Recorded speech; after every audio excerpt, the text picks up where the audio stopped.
और peristalsis.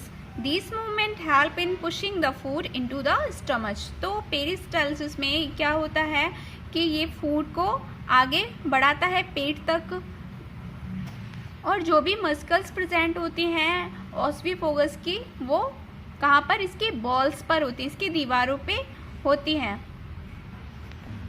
In the stomach is a J shape thick walled organ on the left side of the abdomen.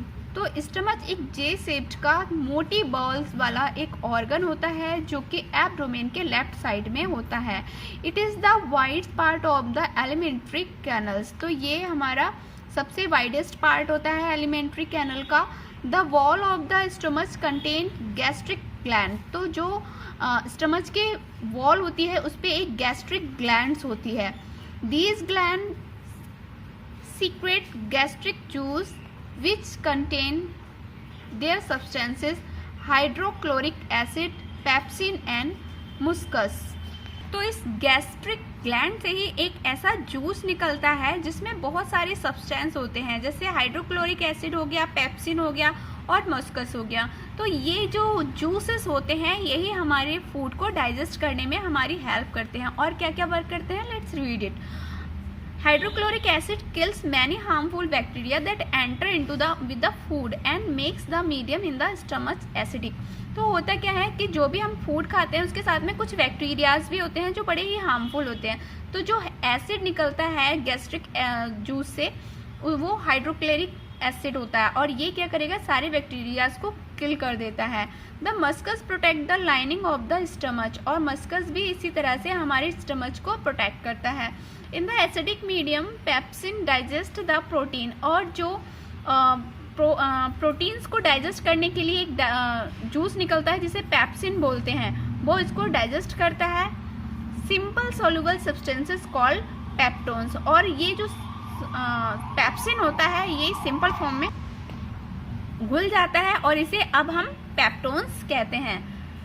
Proteins, pepsin, acidic medium और फिर in the stomach peptones. तो जब proteins होती हैं वो pepsin में मिल जाती है, फिर जो बनता है उसे हम पेप्टोन्स कहते हैं। चिल्ड्रन, आपको पेप्टोन समझ में आया ना? ये एक रिएक्शन होती है जो कि प्रोटीन और पेप्सिन से मिलने के बाद बनती है। Consequently the food get converted into a partially digested semi solid food called Chimes. तो उसके बाद में जो फूड होता है वो आधा डाइजेस्ट हो चुका होता है और जो फूड होता है वो अभी सेमी सॉलिड है, मतलब आधा सॉलिड है आधा लिक्विड है। इसे हम चाइम्स बोलते हैं। The Chimes leave the stomach and enter the small intestine. अब चाइम्स स्टमच को छोड़ के आगे बढ़ता है और कहाँ पहुँच जाता है, स्मॉल इंटेस्टाइन। यानी जो हमारा आधा बचा हुआ खाना है अब वो स्मॉल इंटेस्टाइन में एंटर कर जाता है। In the small intestine it is a long coiled narrow tube about 7.5 metre long in the length. तो ये लगभग 7.5 मीटर लंबी लेंथ की स्मॉल इंटेस्टाइन होती है। It is located below the stomach. और ये पेट के नीचे ही होती है। Here the partially digested food get mixed with pancreatic juice. अब यहाँ पर क्या होता है कि जो हमारा चाइम्स निकला था अब वो एक पेनक्रिया से निकलने वाला जूस होता है जिन्हें पेनक्रिएटिव जूस कहते हैं, उससे मिक्स कर जाता है। और ये जूस हमें कहाँ से मिलता है, from pancreas, bile juice from liver and several digestive juice of its own. तो और भी बहुत सारी जूसेस से मिक्स हो जाता है, जैसे लीवर से एक बाइल जूस निकलता है। Digestion of all the component of food get completed here. और इसके बाद में सारा फूड कंप्लीटली यहाँ पर डाइजेस्ट हो जाता है and the end product are ready for absorption. अब जो लास्ट प्रोडक्ट बचा है वो एब्जॉर्प्शन के लिए रेडी हो जाता है। तो बच्चों इसको सिंपली मैं आपको समझाती हूँ वन लाइन में कि जैसे ही फूड जो हमने खाया था माउस के थ्रू अब वो हमारे स्टमच में आया। स्टमच में कई सारी गैस्ट्रिक ग्लैंड्स होती हैं, उन गैस्ट्रिक ग्लैंड्स में हाइड्रोक्लोरिक एसिड और पेप्सिन मिलता है और उसके थ्रू जो भी हमने फूड खाया था उसमें बहुत सारे बैक्टीरियाज होते हैं। वो बैक्टीरियाज हार्मफुल बैक्टीरियाज को एसिड जो हमारा हाइड्रोक्लोरिक एसिड होता है वो किल कर देता है, और उसके बाद में जो हमारा पेप्सिन होता है, पेप्सिन प्रोटीन के साथ में मिलकर पेप्टोन्स बनाता है। फिर अब जो फूड हमारे पास आया है वो फूड सेमी सॉलिड हो जाता है, और इस सेमी सॉलिड फूड के लिए हम चाइम्स बोलते हैं। अब ये चाइम्स हमारी स्मॉल इंटेस्टाइन में आती है, जो कि हमारी सबसे लंबी लेंथ की एक ट्यूब होती है, और इसमें हमारे कई सारे डाइजेस्टिव जूस मिलते हैं, जो कि जैसे पेनक्रिया से निकलने वाला होता है पेनक्रिएटिव जूस, और लीवर से निकलने वाला बाइल जूस से मिलकर हमारा फूड को कम्प्लीटली डाइजेस्ट कर जाता है, और उसके बाद में जो प्रोडक्ट बचता है अब वो एब्जॉर्प्शन के लिए रेडी हो जाता है। Absorption in small intestine, the inner wall of the small intestine has a number of finger like outgrowth called villi singular. अब जो हमारी स्मॉल इंटेस्टाइन के अंदर की वॉल होती है उस पर बहुत सारे फिंगर टाइप्स के ग्रोथ वाली कुछ बिलीज निकली रहती हैं।